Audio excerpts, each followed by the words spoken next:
জয়পুরহাট সদর উপজেলার চান্দা জামালপুর গ্রামে বিদেশি ফল স্ট্রবেরি চাষ করে সুফল পেতে শুরু করেছেন শিক্ষিত বেকার যুবকরা। এই গ্রামে প্রায় 40 বিঘা জমিতে স্ট্রবেরি চাষ করেছেন তারা।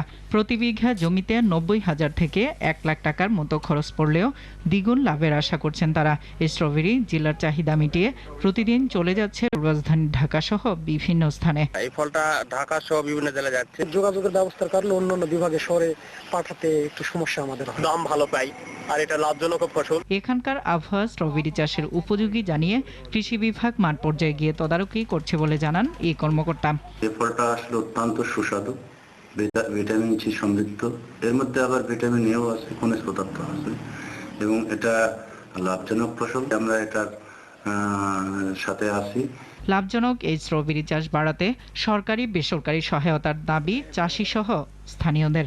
সরকার যদি এই ব্যাপারে আমাদের প্রতি একটু লক্ষ্য দিত বা সহযোগিতা করতো তাহলে আমরা এই চাষ করে অনেক লাভবান হতে পারতাম। নাদিরা সুলতানা, RTV।